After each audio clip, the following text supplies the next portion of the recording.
नाशिक जिल्हा कायद्याचा बालेकिल्ला, मात्र याला नांदगाव तालुका अपवाद.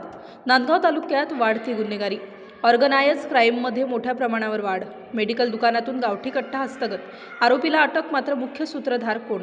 नाशिक जिल्हा कायद्याचा बालेकिल्ला या टॅगलाईनखाली नाशिक जिल्ह्यातील वाढती गुन्हेगारी कमी करण्यासाठी नाशिक पोलिसांनी खूप मेहनत घेतली. त्याला थोड्या प्रमाणात चांगला प्रतिसादही मिळाला. मात्र याला नांदगाव तालुका अपवाद आहे की काय, असा सवाल तालुक्यातील सर्वसामान्य जनतेकडून विचारला जातोय.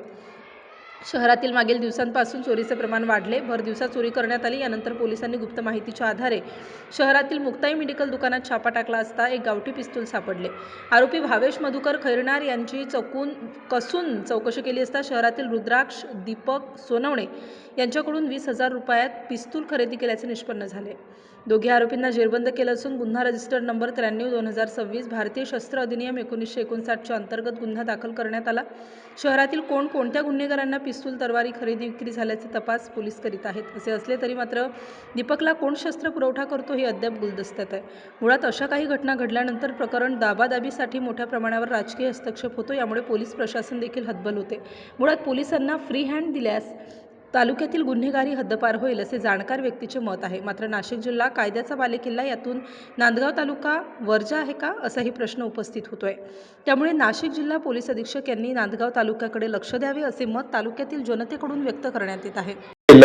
ज्या चोऱ्यांची घटना घडल्या होत्या त्या पार्श्वभूमीवर आमचं सर्च ऑपरेशन सुरू होतं. काही गुप्त बातमीदारांची तपासणी आमची सुरू होती. त्यांच्याकडून माहिती मिळवण्याचा आम्ही प्रयत्न करत होतो. त्या प्रयत्नांच्या दरम्यान आम्हाला गुप्त बातमीदारांकडून अशी माहिती समजली की एक कोर्टासमोर एक दुकान आहे मेडिकलचं. त्या दुकानामध्ये एक व्यक्ती जो आहे ज्याचं नाव भावेश खैरनार आहे, त्याच्याकडे एक गावठी कट्टा असल्याची माहिती मिळाली होती.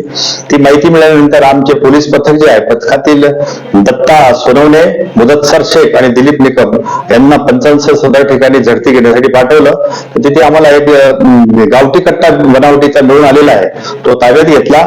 त्याला सखोल विचारपूस करल्यानंतर त्याने सांगितलं की सदरचा कट्टा मी हा विकत घेतला आहे आणि विकत देणारा व्यक्ती आहे तो ढेब्या उर्फ रुद्राक्ष दीपक सोनवणे, राहणार ओलारवाडा नांदगाव, याने मला तो विकत दिलेला आहे असं आम्हाला त्या भावेश खैरनार, त्याचं वय 25 वर्ष आहे, त्याचं मेडिकल दुकान आहे, हा खैरनार वाड्यावर राहतो नांदगाव शहरातच. या दोघांना आम्ही सदर गुन्ह्यात अटक केलेली आहे.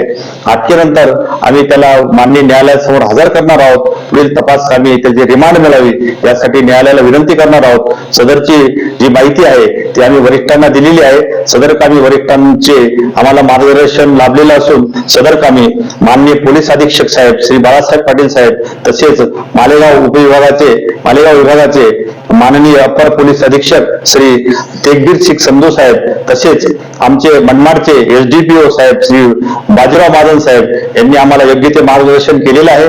त्यांच्या मार्गदर्शनाखाली आम्ही गुन्ह्याचा पुढील तपास करण्याकामी आरोपीचा रिमांड घेऊन सदरची कृती त्याने का केली, सदरचे शस्त्र त्याने कुठून प्राप्त केलं, त्याचा हेतू काय होता, तो कोणत्या कारणासाठी वापरणार होता, हे आम्ही सगळं रिमांड काळामध्ये त्याच्याकडून उपलब्ध करून घेणार आहोत माहिती. आणि याच्यामध्ये अधिक आरोपी निष्पन्न झाल्यास त्यांना देखील या कायद्याच्या कचाट्यातून सुटणार नाही, त्यांना देखील अटक करून आम्ही सदर गुन्ह्यात त्यांना जास्तीत जास्त कशी शिक्षा होईल आणि कसा जास्तीत जास्त पुरावा उपलब्ध होईल त्या सगळ्या पुराव्याच्या आधारे आम्ही त्यांच्या विरुद्ध मान्य न्यायालयात दोषारोप पाठवण्याची तयारी करणार आहोत. आणि नागरिकांना देखील आम्ही आवाहन करू इच्छितो नांदगाव मधील की असे जे गैरकृत्य करणारे जे गुन्हेगारी एलिमेंट्स आहेत यांच्यावर कारवाई आम्ही पोलिसांनी करावी. जर आपल्याला अशी काही गुप्त बातमी मिळालीच तर आम्हाला तातडीने आम्ही कळवा.